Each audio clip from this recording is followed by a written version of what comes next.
Well, right off the bat, you were right. Liverpool did drop points. Bournemouth with a surprise 1-0 victory. How did they do it? They did it like what I said. Good defensive block. Liverpool don't have what it takes to break those teams down anymore. Their verticality worked right before, but it just doesn't. And that's the difference you see with Arsenal and Liverpool. With Arsenal, you have players like Zinchenko coming into the middle, and even Partey attacking those half spaces, right?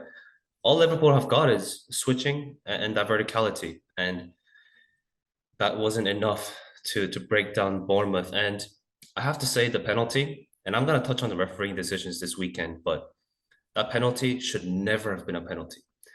What else is Adam Smith supposed to do with his hands? Is he just supposed to chop his hands off, his arm off there? I get it, it's blocking a shot to the goal, but that's never a penalty. And So rightfully so, Salah missed that. And it's only deserved that he missed. there you go. So justice was served in the end. What you make of Bournemouth now, though? As you said, they had an impressive match against Arsenal. Were unlucky to get nothing out of it, and then go on to beat Liverpool. What do you make of them? Can they kick off after this one? I mean, like I said, their home form is pretty impressive. They're not racking up wins or results like how I'm describing it. When I say impressive, it's not, they're not winning 18 games on the bounce, but they're not conceding at home. There was an odd game against City where they conceded four, but it's City.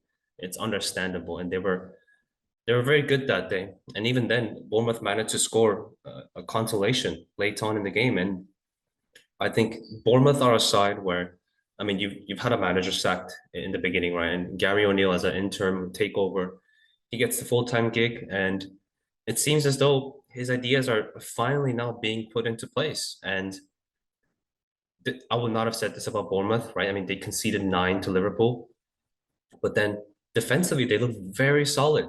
Their blocks are very well organized.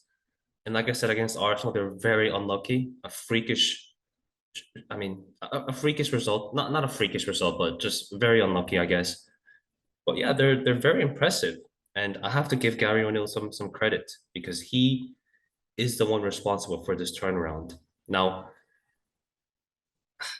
we'll see if they can keep this up, but do I think they can stay up? I think Southampton are down for sure.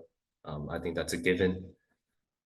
I think Bournemouth are still have to be one of the favorites to go down, though.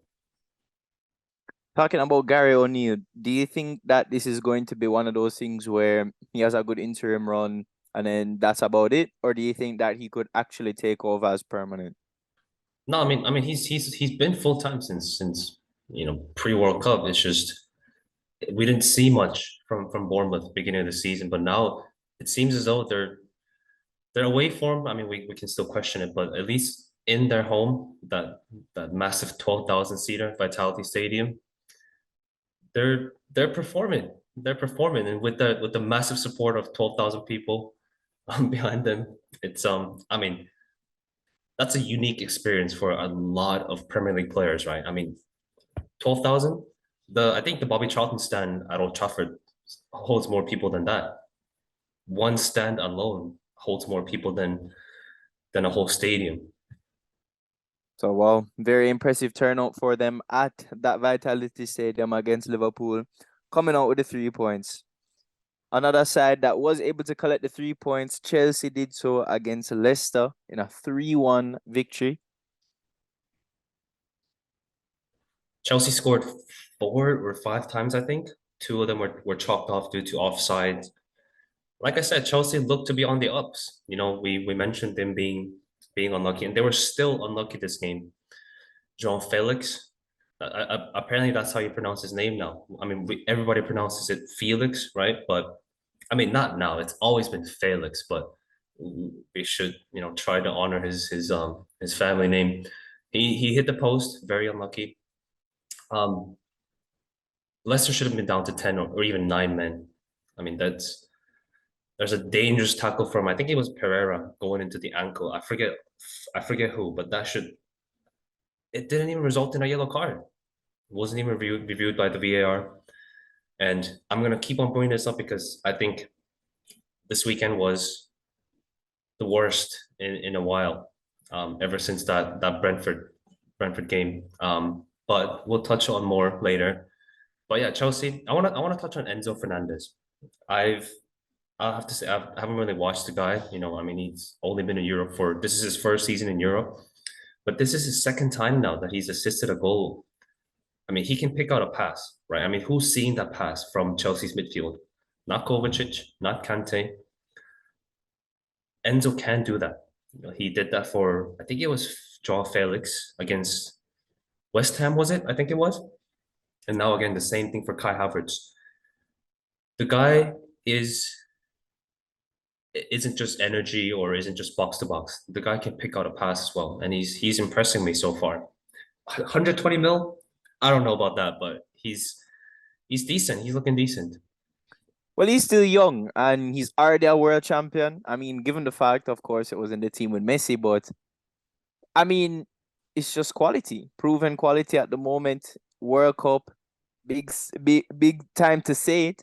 So, with a good start here, if he continues with this trend, we could be talking about arguably one of the best midfielders, and in turn would be saying, "Wow, it was worth it." Well, he's gonna have to win 3 Champions League for that price. We'll see about that. Well, I mean, we have Jude Bellingham going for what supposedly 150 mil now. I mean, that is not worth. That is nowhere near his worth. I mean, I get it. He's English. He's young still, but And he's come on. incredible. He's a baller. I don't think he's that great, to be honest. No, bro, you're tripping. That I you mean, can play. the guys are making him seem like he's the next coming of Zidane, and he's not.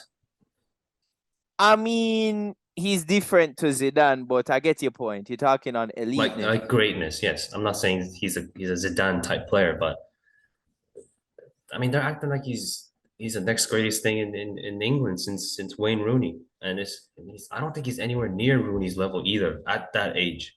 Rooney was incredible, mind you, at that age. Well, let's see. If he ever gets a Premier League move, then we can really see and test the waters there. But yo, on the next match, we had the same result, just on the flip side. The home side, Tottenham, they beat Nottingham Forest 3-1, and Hurricane at it again. Yeah, I mean, in the end, comfortable.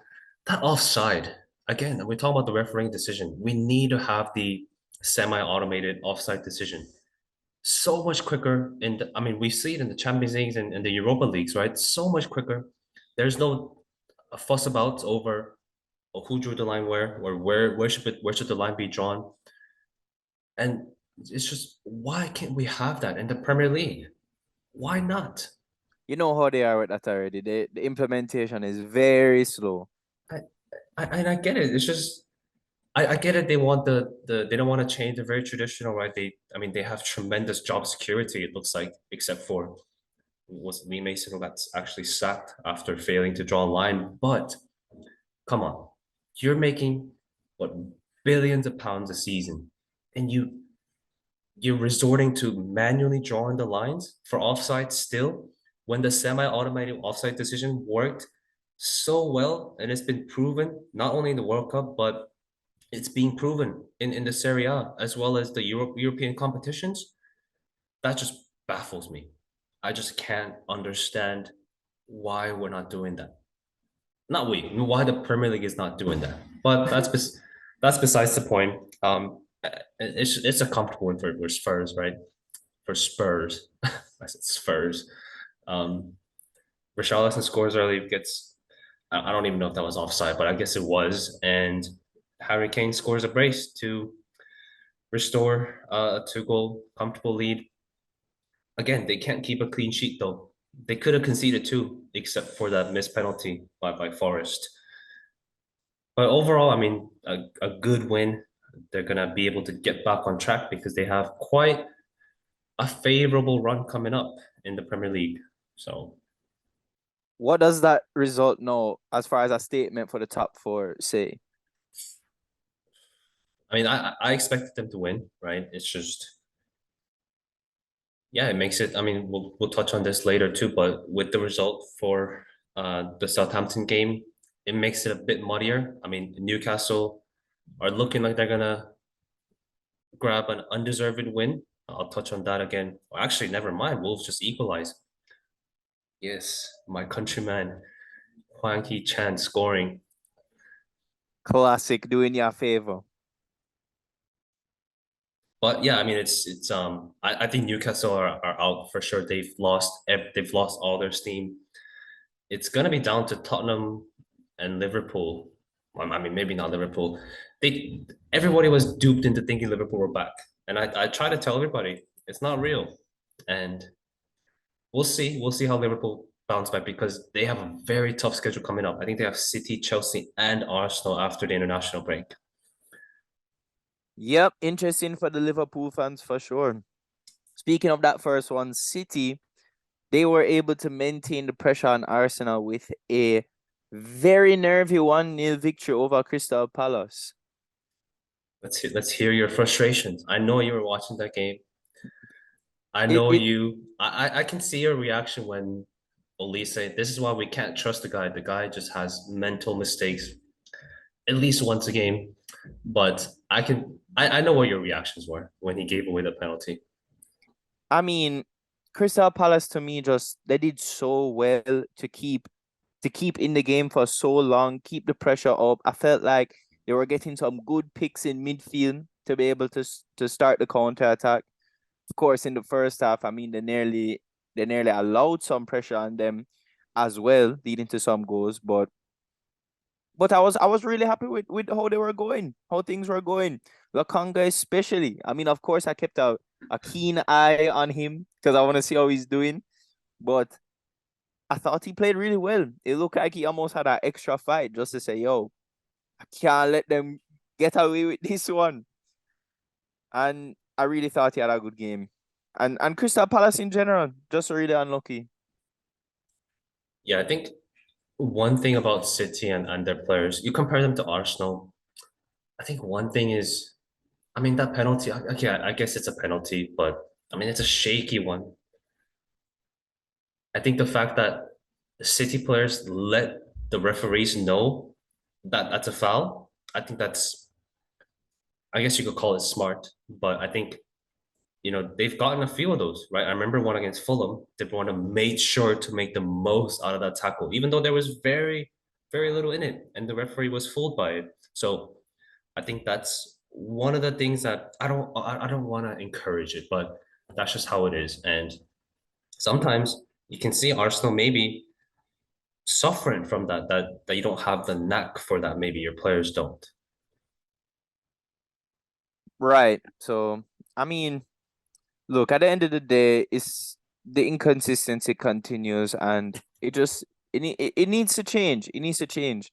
How to change it is really just create less gray area as much as you can, but we have no say. It's the worst part. The most that we can do is just say it on here and hopefully it gets heard by the right people. But they maintain the pressure on Arsenal, who responded to that pressure in convincing fashion against Fulham. 3-0 victory for them away from home. Great to keep the clean sheet again away from home. Yeah.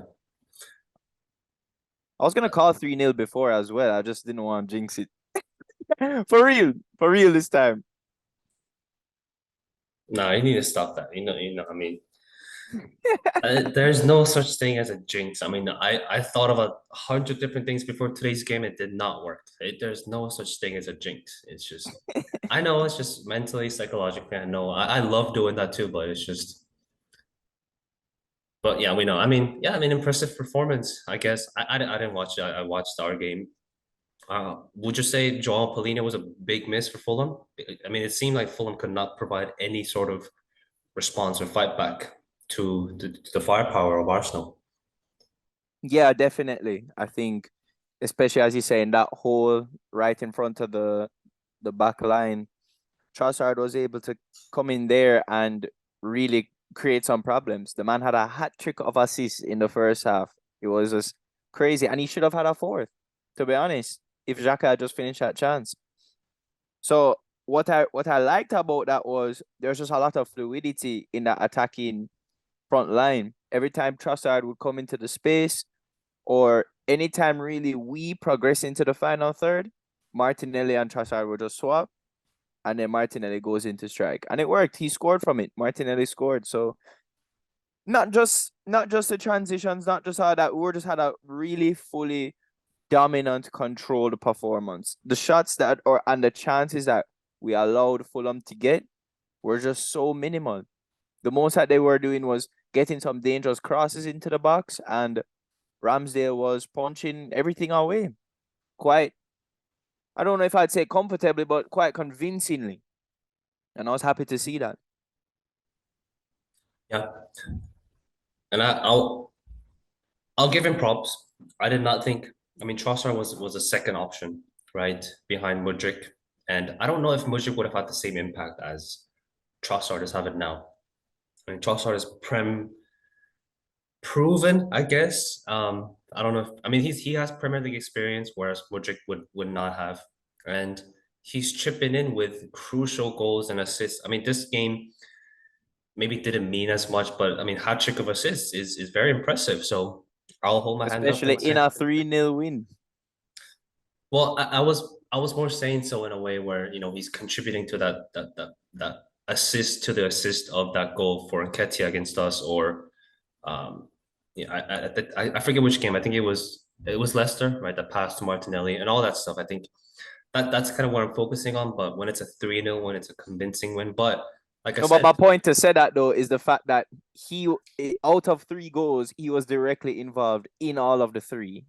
yeah, and like I said, hat trick of assists is impressive. So I have to give him credit, and it's proven to be that. I mean, both of your second choice signings, Jorginho and Trossard, are working. And it comes back to the point that we made some time ago, saying, can these players from Brighton or these, exciting mid-table teams are kind of coming up to like top 7-ish, can players from there come to the big six teams and truly contribute? Or I don't even want to say big six right now because that's just all over the place, but the top teams and come and contribute. And it's proving so. Trossard, a successful player at Brighton, comes to the top team, performs. Jota the same, Ben White the same. It's proving the case. And to that point, those are exceptions. There's hundreds of other players who don't succeed. All right. If it's me, I'm gonna hope my club keeps scouting for clubs like that. But speaking of your club now, you guys came up with a frustrating draw against Southampton. Casemiro, a man who has never seen a red card in his entire illustrious career, has now received his second in Man United colours. Was that a red? I mean, I guess he gets the ball. I mean, it's just an unfortunate string of events. He gets the ball, and the ball just kind of slips under his foot, and the ball. I mean, his foot barely makes contact with the attacker for Southampton, and okay, there's contact, so I guess it's a red card. I mean, I have no problem with that if that's a red card nowadays. But the problem is, I mean, I've seen that, and it's not given as a red, and I'm sure you can agree with that as well. And I brought up Pereira's tackle. It's the same sort of challenge. High foot into somebody's ankle, not even looked at. And the same referee, Andre Mariner, he was on the field for the Chelsea game. He was on VAR duty today, and he decides to let go of that in the Chelsea match. But then he decides to pick that out and give him a red card. And I just necessarily don't agree with the VAR situation of a freezing frame, making everything in slow motion. I'm not just talking about this incident, but I'm just saying in general for a lot of things. When you make everything in slow motion, you freeze the frames, you can make a lot of things look worse, right? So it's just the VAR cannot set the narrative for a red card or a violent violent play because you can frame it however you want and make it look way worse than it actually is. But where I have a problem now is late on in the second half, Kyle Walker-Peters in the penalty area wins the ball. He tackles and wins the ball. But in the follow-through, he takes out Garnacho in a scissor tackle. And Garnacho's in a boot now because his ankle was that badly injured. What's the difference, right? I mean, a scissor tackle, we know how dangerous it can be, especially when it goes into the standing leg.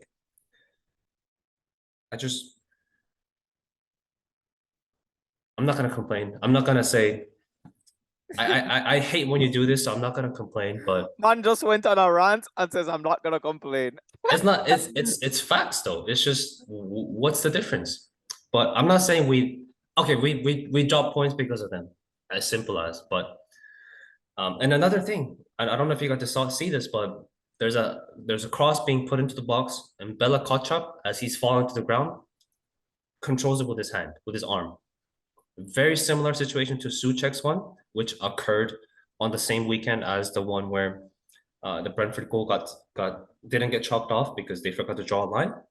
And this one was even farther from that. So I guess there is consistency in that both were not given. And that's fair. If that's not a penalty, by the letter of the law, I get it. So now I'm gonna tell every single one of my defenders to just fall down and handle the ball because that's not a penalty. It's not. It's been proven. So we're gonna have to reconsider teaching these youth players when they become a defender. Just go down to the ground, use your hand, make your body bigger, and just block it with your hands because it's not a penalty apparently. So that needs to get fixed. That's one of the things that need to get fixed in the rule book. And this is not our game. I was watching the Newcastle game. Nick Pope should have been sent off 100%. There's a Doxo situation.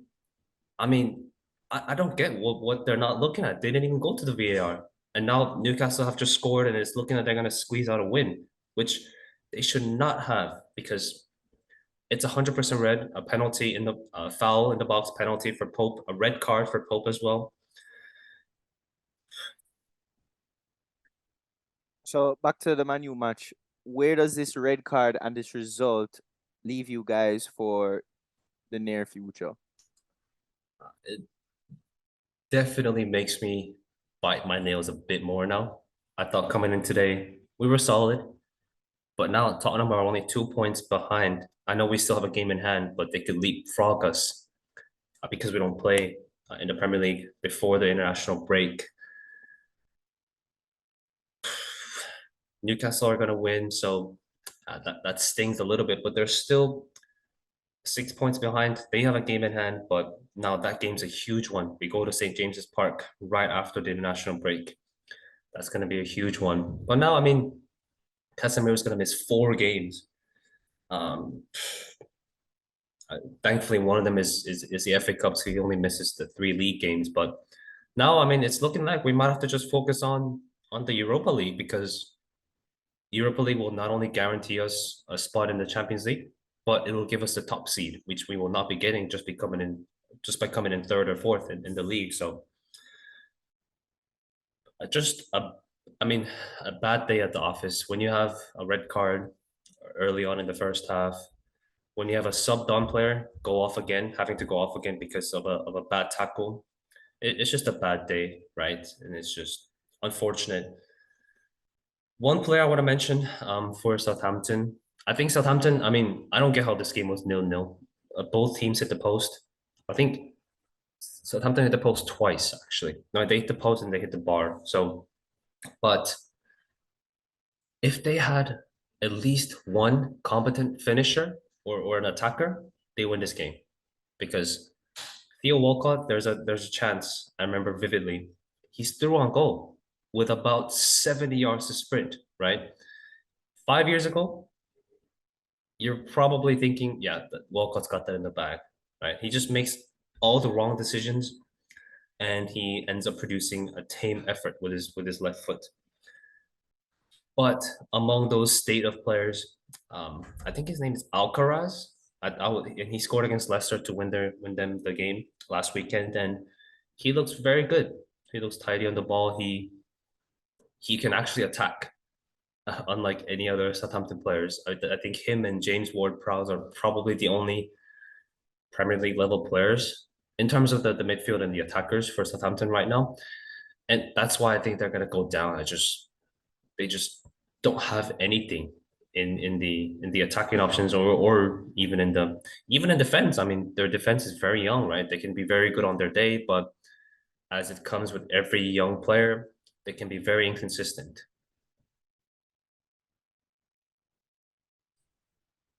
Damn, yes. Alcaraz, you hear the name here. Let's keep an eye out for him. That's all we have time for today. Guys, thanks for tuning in as always. We hope you enjoyed your time with us. Remember to subscribe, to leave comments, and share with your friends. Follow us on social media at FOTBpod. Don't forget to leave a review, rating, and most importantly, don't forget to turn on those notifications. Join us again next time as we discuss the highly anticipated upcoming Premier League action. Thanks again as always. See you then.